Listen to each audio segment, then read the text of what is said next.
Stephen A. shared his thoughts on the hiring of offensive coordinator Kliff Kingsbury, and he said he was hired because he's white. Was it smart for the Commanders to hire Kingsbury?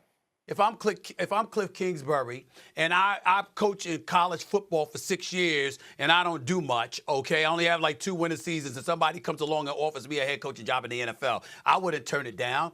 If I get fired after 4 years in Arizona when I only make 1 playoff appearance and obviously go to 1 playoff game or what have you and only have 1 season with a winning record, and then they offer me an offensive coordinator's position in the National Football League, I'm not turning that down. Tell me I'm wrong about this.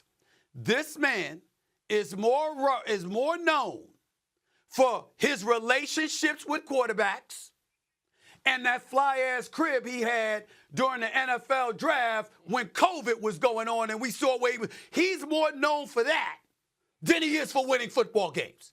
That is a fact. It cannot be disputed.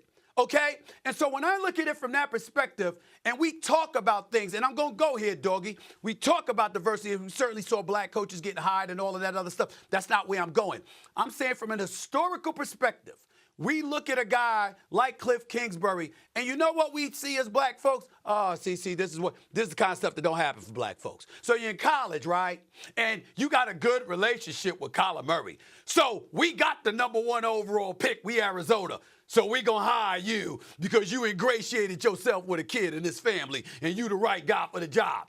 That works out for you with 1 playoff appearance in 4 years, okay? And 1 season and winning record. Now we fast forward years later.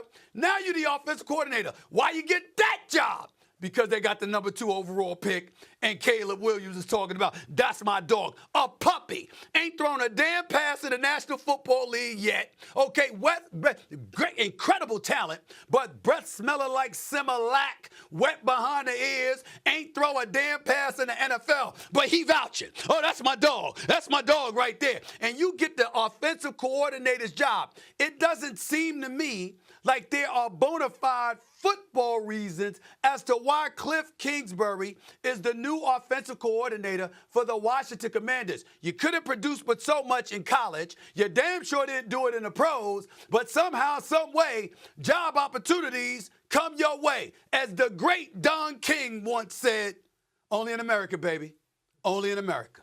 Stephen A. needs to stop making everything about race. Doc Rivers lost with some of the best talent in the NBA. He blew big leads in the playoffs, and yet he still continues to get hired with nothing to show for it. Former Browns coach Hugh Jackson led the team to 1 win in 2 seasons and still got a job later as the Bengals assistant coach. Just because a coach is hired due to their connections and relationships doesn't mean it's because of their skin color. Stephen A. said the same thing when Steve Nash became the Nets head coach. He also didn't like Luke Walton getting the Kings head coaching job and Chris Finch getting the Timberwolves coaching job.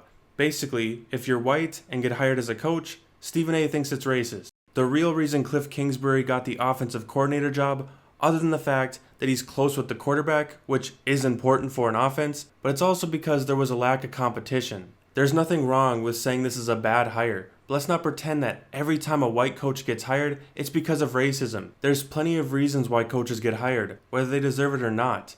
And in this case, they chose the guy that's good at developing close relationships with quarterbacks.